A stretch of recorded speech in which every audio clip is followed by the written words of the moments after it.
So my question is from our colleagues who deal with adolescents.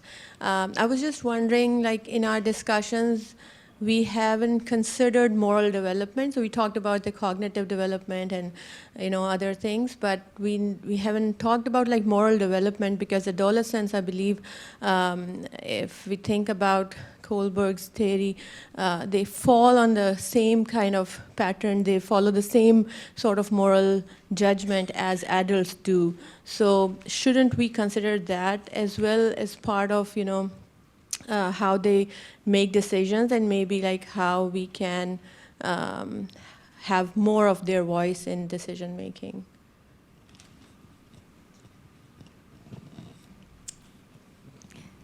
So adolescence being a biopsychosocial construct, right? So I'm looking from a clinical perspective. You can always put moral development in it, but how do you assess it? If you want to assess someone who has competence or has capacity, right? What difference is that going to make? Right? When you're making a clinical decision, I'm looking from a very practical aspect of it, right? And every cultural context has a moral development. You look at the adolescent brain, you have to base it on something that you can see or is more consistent across the board. Moral development is different in different contexts, in different cultures, in different places, right? And in teens itself, being risk-seeking behavior being part and parcel of it doesn't mean they're immoral, right? Or they lack moral development because they're risk-seeking, right? So it is one of those things you need to think about in a contextual situation. So how I look at even transgender youth, we talked about it before, is a biopsychosocial construct. The physicians are there for us as advocates for them. But are we the only decision makers in that biopsychosocial construct? What evidence is there if we don't help them socially transition and only medically transition because they consent to it, that we are also doing more harm than good? Right? So that's how I see moral development, right? So I don't I suspend judgment and I suspend biases when I talk to them. And at the end of the day, what I see is a kid in distress, and my job is to help. Thank you. You want to say anything? Wonderful talk by all the speakers. Thank you very much. I have a question for Dr. Vijendra. How do you counsel a parent with a baby who's had HIE in the light of the evidence that you showed of the Helix trial? Would you tell the parent that there is ambiguity? Would you say that there is benefit, or would you say there is harm? Well, I guess the Helix trial was in kind of low middle income countries, right? So may not be necessarily applicable for us here in Singapore. But in terms of, for example, in the Indian subcontinent, one of the difficulties with the Helix was trying to identify why these babies didn't do well. What was the management in the referring hospital? Were there other comorbidities like infection and other sort of what we call HIE mimics, conditions that look like HIE but actually aren't? So I guess if you've got straightforward HIE, the best thing that you can kind of do is your clinical examination after the baby is warmed, a thorough clinical examination, imaging, what has happened to the EEG after kind of that period of warming, has it returned to some degree of normality? Are there any other sort of added hits like infection and severe hypoglycemia, for example? And once you put all these together, you kind of want to use all that information to then prognosticate. But very often what we find, unless you've got a baby who's catastrophically kind of, injured right from the word go, it is really, really difficult. And once we embark on hypothermia therapy, it's very difficult to stop and then kind of come out. So, going back to Dominic's concept of window of opportunity, sometimes I think we have to risk that and say, we don't really know. Let's warm the baby up. Let's see how the baby responds. Maybe have a kind of a care plan with the family to say, look, we're really concerned. If we extubate the baby, we're very concerned that the baby might not survive. In that context, would you want us to put a tube back in? Or let's say, the parents say, look, if in the middle of all this, you've told us everything looks really bad, if my baby's heart suddenly stops beating, we don't want CPR, we don't want chest compressions. And kind of agree to a care plan and say, these are the limits, this is what we will do. But also acknowledge that uncertainty that we may not get it right and that risk that might come with that uncertainty. So no clear answer, because quite often there isn't actually. Thank you. One question I had for Dr. Kumudini is, how do you respond to a request for, let's say, contraceptive use by a minor, let's say a 14-year-old? I don't. That's my short answer. No, but what is the... Because I'm in a women's and children's hospital. Okay, so a lot of so it's treatment, right? So you have to assess capacity, competency to make that decision, right? So you can use, and there is, Fraser's guidelines, because that's very specific to contraceptive use, right? Gilead competency came about, and people can correct me if I'm wrong, you can correct me if I'm wrong, when a mom, it came out all out of contraception, actually. But it has been translated to medical treatment and consent to medical treatment. But it's prescription of a drug, something that you need consent from, correct? The question is, do you prescribe the drug, as in Singapore, to someone who's less than 14, knowing full well, if you know they're going to have sexual activity, penetrative, it's considered against the law and statutory rape. So what do you do? That, I think, is a question, whether to prescribe or not to prescribe. You need to know what happens when they prescribe, because some of them will come to you and say, I want to use contraception because my skin, I'm using it. I've had that happen before. True. I mean, I'm not their moral judge person, as you say, right?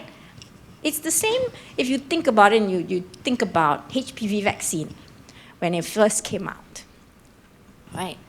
So I counsel it as a cancer-preventing vaccine, not a vaccine to say, yes, now you can go out and have sex with everybody and you won't get HPV. So it's how you communicate, right? It all boils down to communication. And you got to know the law and the boundaries, and so do they, right? And you'll be surprised to know how much that 14-year-old knows. Or maybe you won't be surprised how much that 14-year-old knows. Yes. Thank you, speakers, for your very stimulating speech and cases. I have a question for Cheryl. Regarding this therapy for either transgender or other cases, we know that we are facing this global stream of like a gender equality, gender mainstreaming, and gender innovation. Okay? So what we used to see these kind of gender ambiguity issue as some kind of psychiatric diagnosis. It could be put into the ICD-10 when I was using ICD-9 or DSM-4, things like that. But now it seems to be like a choice of a person. Okay, so it's actually difficult to follow because we have this LGBTQI and the list is just going on and on and on, and so we don't know how many gender exactly are there in this old category, but we used to think that this kind of tendency has certain biological or genetic foundation. But as you're a psychiatrist, I wonder how do you perceive this kind of patient when they present you, and do you think that it's kind of choices or autonomy when they become of age, they can really choose for them and even ask for treatment toward a certain kind of purpose of certain gender? I think there are a lot of questions and comments folded up into that. I think, I mean, for us, definitely it is a growing population. I would say that in the last 1.5 to 2 years, we have seen more than we have in the last 20. And so in many ways, we are learning as we go. I think the attitude towards that is important, that we want to be open to information. We want to be able to judge whatever information comes our way with a scientific mind, as well as bearing in mind our own understanding from other patients, that we should see this population not as that different from everybody else. And in many ways, then what we do for them and what we want to provide for them is there are many overlaps between what we want to provide for them as well as for teenagers who are depressed or who are on the autism spectrum or who have psychosis or anything else. So I mean, that helps us not to feel like we are completely at sea. We do know, and many of us who are practicing clinicians and therapists and treatment providers will know there are many overlaps between other conditions as well as gender dysphoria, even though as a diagnosis itself, it is fairly new and growing. Okay, so that's one part which helps me, and I hope it will help you if you bear it in mind. Then the other thing is that if I understand your question right, are they? They want to choose to change the analysis. Yeah, yeah. So is gender dysphoria a choice? Right? Is it a real so-called real illness or a choice, right? Like a lifestyle choice, like I want to diet or I want plastic surgery for that matter. So far we don't think that it is a choice to have it, to feel like that, to think like that. Just as it is probably not. I mean, it's not a choice to be depressed, to feel sad all the time, to think negatively, to have suicidal thoughts. So to have the thought that I am transsexual, that I identify as a different gender from what I was born, is not a choice. I think the slicing of the question then comes, actually, what do you do about it, right? Do I want to live as the gender that I think I am, or the one that was assigned to me at birth, what I look like? And certainly at that point, there is a choice. And I think maybe it is not said enough, but many people choose to live as the gender they were born with, right?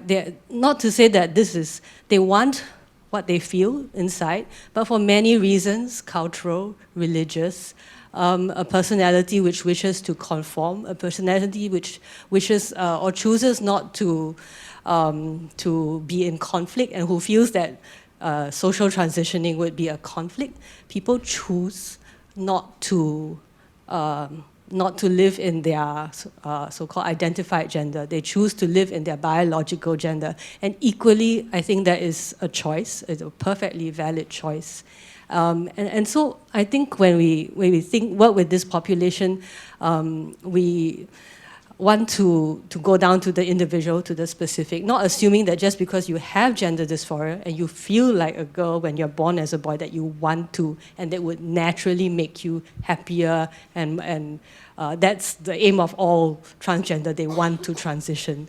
Actually, it is not. It should be divided up. We should diagnose them. We should understand that this is how they think and feel, and then what their choices are. And then certainly, of course, in the manner of choices, then there are multiple choices, right? You could just want to socially transition. You could want to hormonally transition. You could want to surgically transition. You could want to live in multiple ways. And every day, these people make decisions for themselves. And I think as healthcare providers, then our job is to facilitate the best, most well-adjusted, the human health and happiness thing that we all aspire to. But there are so many decisions. And I think maybe then one of the things we learn is that if we build this relationship with our patients, individual patients, and we try not to sort of get them as a group, and even as a group not to say that they all want the same thing, then I think that's the ethical way to treat them. Thank you. Thank you for that very interesting and stimulating topic on adolescence and gender. Just a question to Dr. Cheryl. Are we actually falling to a delusion of gender, because there are times when people who have transitioned to a gender have detransitioned. And do we go through a process of assessing as to whether they can actually conform to their biological sex? And if so, I mean, would you consider that as a first option for any such person? Of course, I believe in affirming gender, because to look at the societal good as well when one conforms to gender. Because there have been instances in the public domain where people who have been confused about their, who have exhibited incongruency between their sex and their gender have caused, say, a crime, and subsequently caused a lot of angst to the society and even prison systems. So do we sort of assess such individuals initially, whether they can actually conform to their biological sex? The gender can be congruent with their biological sex? Again, I think there are many, comments and questions looped up in that one. But maybe as and I've been told that he's the last question because we have no time. So I see the mic going, but I have to tell you this. But definitely detransitioning, right, or regret, as some people put it, is a big issue. And for us as treaters, as people who talk to people before they transition, as the healthcare providers who facilitate the transition either by therapy or by prescription of hormones, by following up, then regret, detransitioning, these for us are bad outcomes because we understand that there are many irreversible changes with hormones, certainly with surgery, and there is very poor evidence of anything we can do, right? When your adult 10 years later comes back with regret, what can we do? Are there any good outcomes? So far, we don't see that there are any good outcomes. And so this would be a bad outcome of transitioning. So definitely, I think everything, in this whole field, we are dealing with unknowns in the future and postulations. And research, I think that's why it helps us, but you can tell, I think from all the things I said, research is going to be difficult. But it is one of the big reasons why when you are seeing the patient at the outset of everything, that you have to bear this in mind, that regret or detransitioning would be a poor outcome. And in a way you cannot predict, but we always want to look at all the things which increase the risk of it. So just for everyone to remember, being transgender is not a DSM diagnosis anymore. Let's just destigmatize that for the moment. And if you come across as being caring, kind, and compassionate, then you give choices. You show what you have, what you don't have. And that is what they want, right? Information. So the thing about regret is we all regret many things in our lives. So you have to think about that as an issue. If you're saying the individual regrets after having taken consent and doing things, they have to actually know what is reversible, what's irreversible. And being transgender, like I said, is biopsychosocial construct. Okay, the biology we can change. Surgery can change. The psychosocial construct is very difficult. If society is not ready, we also have to be very open and say, they're not ready. We're not ready for it, right? And if you're not ready, you're not ready. But these are the choices and where you go, right? And I'm just thinking of it from the point of view of that individual. So gender dysphoria is in the DSM diagnosis, not being transgender, okay? Gender affirming care, it does not equal to I give you hormones and I give you, it doesn't, right? So be very clear about that in that sense, about what it is, right? And where we're going. Because social media will change that. I mean, we think that, our values, our Asian values are going to start. The young people have their own values, and it's a flat world. It is their own moral construct. Sorry, we've been no question for you. Actually, my question transcends across the entire team. So I think if you will permit just a very quick one. I see kids from very young, and I think as Ashra knows, we see the autism children, and of course some of the non-autism children, and from very young, I've had at least 2 or 3 cases that present as early as the age of 3, where they are very clear that they are or they want to engage in the gender-specific toys and dressing that is not what their biological gender is. And in addition to the developmental diagnosis, you can imagine how the parents are, because from 3, 4, 5 years old, the child wants to cross-dress and wants to play with the other gender and wants to play only with whatever toys, right? So the parents come and they ask for, they beg me for some kind of investigations that would prove that something can be done. And so my question was, at what age should then that ethical issue come about in the consideration of best interests for the child, for the parents, for the extended family? I mean, I think exploring gender at that age is actually not uncommon in a No, biological. I mean not just the but usual yeah, exploration. But it's not uncommon, right? And I don't think it's, and there is no test. So I just say there is no test, right? And that's what I would say, right?